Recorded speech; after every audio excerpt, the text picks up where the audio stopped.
Hi guys, welcome back to my channel which is ಹೆಡ್ಬಾತ್. Guys, ಇವತ್ತು ನಮಗೆ market, ನಮ್ಮ ಇಂಡಿಯನ್ ಸ್ಟಾಕ್ ಮಾರ್ಕೆಟ್ನ ಇಂಡೆಕ್ಸ್ ನಿಫ್ಟಿ 50 ನೋಡ್ಬೋದು ನೀವು 0.30 ಪಾಸಿಟಿವಲ್ಲಿ ಕ್ಲೋಸನ್ನು ಕೊಡ್ತು. Okay, fine. ಅದರಲ್ಲಿ ಮೇಜರಾಗಿ ರೈಲ್ವೆ ಸ್ಟಾಕ್ಸು ಕೆಲವು ದಿನಗಳ ಹಿಂದೆ ತುಂಬಾ ಚೆನ್ನಾಗಿ ಪರ್ಫಾರ್ಮೆನ್ಸ್ನ ಮಾಡ್ತಿದ್ವು. ಹಾಗೆ ಡೇ ಬೈ ಡೇ ಒಂದು ಹೊಸ ಹೈಗಳನ್ನು ಮಾಡ್ತಾ ಹೋಗ್ತಿತ್ತು.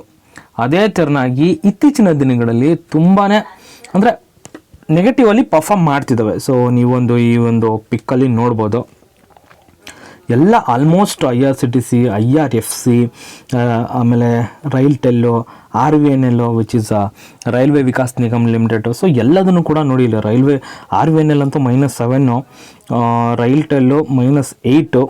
ಸೊ ಈ ಥರನಾಗಿ ರೈಲ್ವೆ ಸ್ಟಾಕ್ಸ್ ಆಲ್ಮೋಸ್ಟ್ ನೆಗೆಟಿವ್ ಆಗಿ ಪರ್ಫಾರ್ಮೆನ್ಸ್ನ ಮಾಡ್ತಿದ್ದಾವೆ. ಏನಿರ್ಬೋದು?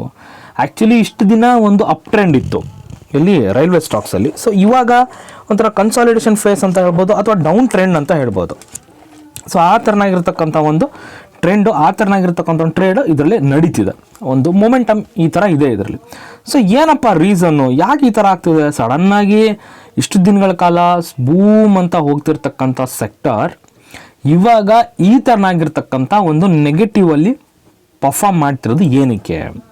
ಸೊ ನೋಡೋಣ ಏನಂಥ ರೀಸನ್ ಇರ್ಬೋದು ಅಂತ ಹೇಳ್ಬಿಟ್ಟು. ಏನೂ ಇಲ್ಲ ಅಂತ ಸಾಲಿಡ್ ಆಗಿರ್ತಕ್ಕಂಥ ರೀಸನ್ ಏನೂ ಇಲ್ಲ, ಅಂದರೆ ಮೇಜರ್ ಆಗಿರ್ತಕ್ಕಂಥ ರೀಸನ್ ಏನೂ ಇಲ್ಲ. ಆ್ಯಕ್ಚುಲಿ ಮೊಮೆಂಟಮ್ಮು ಓಕೆ ಈ ಥರ ಏನೋ ಫುಲ್ಲು ಹೋಗ್ತಾ ಇತ್ತು. ಫೆಬ್ರವರಿ 1ಗೆ ಈ ಪಾಯಿಂಟಲ್ಲಿ ಒಂದು ಇವೆಂಟ್ ನಡೆಯುತ್ತೆ. ಏನಪ್ಪ ಇವೆಂಟು ಅಂತ ಹೇಳಿದ್ರೆ, ಇಂಡಿಯನ್ ಬಜೆಟ್, ನಮ್ಮ ಭಾರತ ಸರ್ಕಾರ ಮಂಡನೆ ಮಾಡಿರ್ತಕ್ಕಂಥ ಒಂದು ಬಜೆಟ್.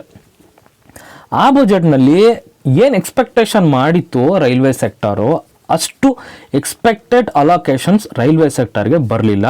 ಸೊ ಆದ ಕಾರಣ ಇತ್ತೀಚಿನ ದಿನಗಳಲ್ಲಿ ಹೆಂಗೆ ಅದು ಡೇ ಬೈ ಡೇ ತನ್ನ ಹೊಸ ಹೈಗಳನ್ನು ಮಾಡ್ತಾ ಹೋಗಿತ್ತು, ಅದೇ ಥರನಾಗಿ ಈ ಒಂದು ಪಾಯಿಂಟಿಂದ ಅಂದರೆ ಫೆಬ್ರವರಿ 1ಇಂದ ಇವಾಗ ದಿನೇ ಈ ಥರ ಬೀಳ್ತಾ ಇದೆ.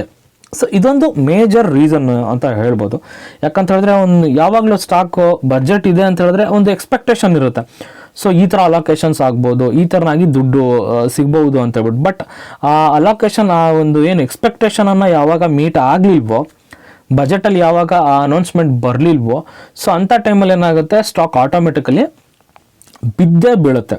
ಓಕೆ, ಇವಾಗ ನೀವು ಕೇಳ್ಬೋದು, ಓಕೆ ಬೈ ಮಾಡ್ಬೋದಾ ಇವಾಗ? ಓಕೆ, ಬೈ ಮಾಡೋದಕ್ಕೆ ಅಂಥ ಒಂದು ಸಾಲಿಡ್ ಆಗಿರ್ತಕ್ಕಂಥ ರೀಸನ್ನು ಯಾವುದೂ ಇಲ್ಲ. ಸೊ ಒಂದು ರೀಸನ್ ಅಂತ ಹೇಳ್ಬೋದು Q3ಯ ರಿಸಲ್ಟ್ಸು.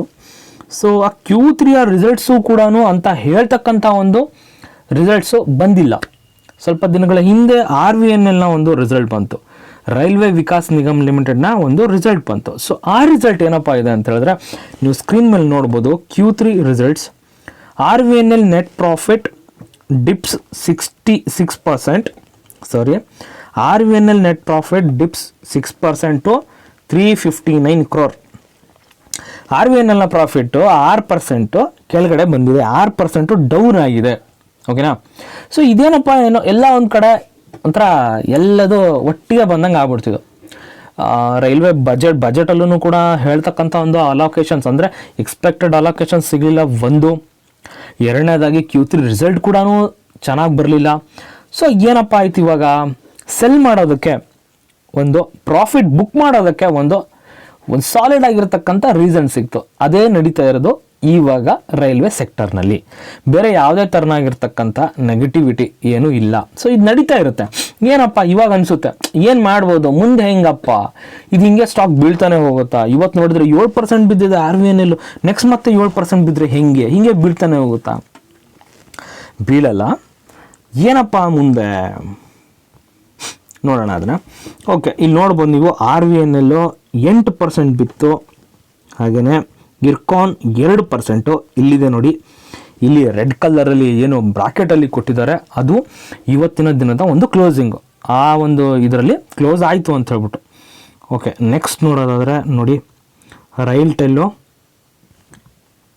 8.18%.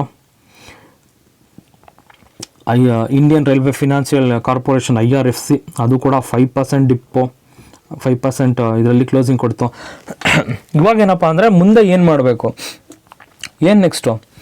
ಏನು ಮಾಡೋಣ, ಹೋಲ್ಡ್ ಮಾಡೋಣ, ಸೆಲ್ ಮಾಡೋಣ, ಏನು ಮಾಡೋಣ? ಏನಿಲ್ಲ, ಒಂದು ಸಾಲಿಡ್ ಆಗಿರ್ತಕ್ಕಂಥ ರೀಸನ್ನು ಮುಂದೆ ಬರ್ತಿರ್ತಕ್ಕಂಥದ್ದು ನಮಗೆ ಎಲೆಕ್ಷನ್. ಅದೊಂದು ಸಾಲಿಡ್ ಆಗಿರ್ತಕ್ಕಂಥ ಒಂದು ಮೇಜರ್ ಇವೆಂಟ್ ಅಂತ ಹೇಳ್ಬೋದು. ಸೊ ಆ ಇವೆಂಟಲ್ಲಿ ಏನಾದರೂ ಮೇಜರ್ ಆಗಿ ಮೆಜಾರಿಟಿಯಿಂದ ಒಂದು ಯಾವುದೋ ಒಂದು ಸರ್ಕಾರ, ಅಂದರೆ ಮಾರ್ಕೆಟ್ ಯಾವ್ದು ಎಕ್ಸ್ಪೆಕ್ಟ್ ಮಾಡಿದೆಯೋ ಆ ಸರ್ಕಾರ ಏನಾದರೂ ಬಂದರೆ ಒಂದು ಒಳ್ಳೆ ಮೂಮೆಂಟಮ್ಮು ರೈಲ್ವೆ ಸೆಕ್ಟರ್ನಲ್ಲಿ ಇರುತ್ತೆ ಆ್ಯಸ್ ಎಫೆಕ್ಟೆಡ್. ಅದೇನೇ ಬೇರೆ ಯಾವುದಾದ್ರೂ, ಫಾರ್ ಎಕ್ಸಾಂಪಲ್ ಯಾವುದೋ ಒಂದು ಎ ಪಾರ್ಟಿ ಬರಬೇಕು ಅಂತ ಮಾರ್ಕೆಟ್ ಅಂದ್ಕೊಂಡಿರುತ್ತೆ, ಬಟ್ ಏನಾಗ್ಬಿಡುತ್ತೆ ಬಿ ಪಾರ್ಟಿ ಬಂದ್ಬಿಡುತ್ತೆ ವಿತ್ ಮೆಜಾರಿಟಿ. ಮಾರ್ಕೆಟ್ ಏನಾಗುತ್ತೆ ಬಿದ್ದುಬಿಡುತ್ತೆ. ಅಂದರೆ ಏನು ಎಕ್ಸ್ಪೆಕ್ಟ್ ಮಾಡಿದಾರೋ, ಫಾರ್ ಎಕ್ಸಾಂಪಲ್ ಇವಾಗ ಏನು ಬರಬೇಕು ಮೆಜಾರಿಟಿ ಅಂತ ಏನು ಮಾರ್ಕೆಟ್ ಎಕ್ಸ್ಪೆಕ್ಟ್ ಮಾಡಿರುತ್ತೆ. ಸೊ ಅವಾಗ ಏನಾಗುತ್ತೆ ಬೂಮ್, ಎಲ್ಲ ಸೆಕ್ಟರಲ್ಲೂ ಎಲ್ಲ ಶೇರ್ಸಲ್ಲೂ ಒಂದು ಬೂಮ್ ಬರುತ್ತೆ. ಸೊ ನೋಡೋಣ, ಇದಕ್ಕೆಲ್ಲದಕ್ಕೂ ಕಾದು ನೋಡೋಣ ಏನೇನು ಇದು ಇನ್ನು ಎಲೆಕ್ಷನ್ನು ಮುಂದೆ ಬರ್ತಕ್ಕಂಥ ತಿಂಗಳಲ್ಲಿ ಅನೌನ್ಸ್ ಆಗುತ್ತೆ, ನೋಡೋಣ ಅವಾಗ ಏನಾಗುತ್ತೆ ಅಂತ ಹೇಳ್ಬಿಟ್ಟು. ಅದೊಂದು ಕಡೆ ಆದರೆ ಇದರಲ್ಲಿ ಕರೆಕ್ಷನ್ನು, ಸ್ಟಾಕ್ ಅಂದಮೇಲೆ ಕರೆಕ್ಷನ್ ಇರ್ತಕ್ಕಂಥದ್ದು ಕಾಮನ್. ಅದು ಸ್ಟಾಕ್ ಮಾರ್ಕೆಟು ಹಾಗೇನೆ ಅಪ್ ಟ್ರೆಂಡು, ಸ್ವಲ್ಪ ದಿನ ಅಪ್ ಇರುತ್ತೆ, ಏನು ದಿನೇ ಹೊಸ ಹೊಸ ಹೈಗಳನ್ನಂತೂ ಮಾಡಲ್ಲ. ಸೊ ಯಾವ ಥರನಾಗಿ ಅಪ್ಪಲ್ಲಿ ಹೋಗಿರುತ್ತೋ ಸೊ ಅದೇ ಥರನಾಗಿ ಡೌನ್ಗೂ ಕೂಡ ಬರುತ್ತೆ. ಸೊ ಮತ್ತೆ ಹೋಗುತ್ತೆ ಅಪ್ಪು. ಕೋವಿಡಲ್ಲಿ ಏನಾಯಿತು, ಮಾರ್ಕೆಟು ಹತ್ತತ್ರ 40% ಅಷ್ಟು ಕ್ರ್ಯಾಶ್ ಆಯಿತು. ಇವತ್ತೆಲ್ಲಿದೆ 21,800, ಹತ್ತತ್ರ 22,000 ಬೀಟ್ ಮಾಡಿಬಿಟ್ವಿ. So that is the stock market. Fundamentally ಚೆನ್ನಾಗಿದೆಯಾ ನೀವು ತೊಗೊಂಡಿರ್ತಕ್ಕಂಥ ಶೇರ್ಗಳು, ನಿಮಗೆ ಆ ಶೇರ್ ಮೇಲೆ ನಂಬಿಕೆ ಇದೆಯಾ, ಶೇರ್ ಬಗ್ಗೆ ನಿಮಗೆ ಗೊತ್ತಾ ಅಂದರೆ ಮಾತ್ರ ಇರಿ. ಇಲ್ಲ ಅಂದರೆ ಯಾರೋ ಹೇಳಿದರು, ನನ್ನ ಫ್ರೆಂಡ್ ಹೇಳಿದ್ದಕ್ಕೆ ತೊಗೊಂಡೆ, ನನ್ನ ಫ್ರೆಂಡ್ ಆಲ್ರೆಡಿ ತೊಗೊಂಡಿದ್ದಾನೆ, ಅವನಿಗೆ ಅಷ್ಟು ಪ್ರಾಫಿಟ್ ಆಗಿದೆ, ಅದಕ್ಕೋಸ್ಕರ ನಾನು ಇದರಲ್ಲಿ ಎಂಟರ್ ಆಗ್ತೀನಿ ಅಂತಕ್ಕಂಥ ಹುಂಬತನದಿಂದ ದಯವಿಟ್ಟು ಹೋಗೋಕ್ಕೆ ಹೋಗ್ಬಿಡಿ. ರಿಸರ್ಚ್ ಮಾಡಿ, ಪ್ರತಿಯೊಂದು ಕೂಡ ಗೂಗಲಲ್ಲಿ ಇದ್ದೇ ಇರುತ್ತೆ. ಇದನ್ನೇ ಹೋಗಿ ಅಲ್ಲೆಲ್ಲೋ 10,000 ಕೊಟ್ಬಿಟ್ಟು ಕೋರ್ಸನ್ನು ಕಲಿಯೋದಕ್ಕಿಂತ ನೋಡಿ, ಎಲ್ಲದೂ ಕೂಡ ಗೂಗಲಲ್ಲಿ ಸಿಗುತ್ತೆ, ಸಿಗದೇ ಇರೋದು ಯಾವುದೂ ಇಲ್ಲ.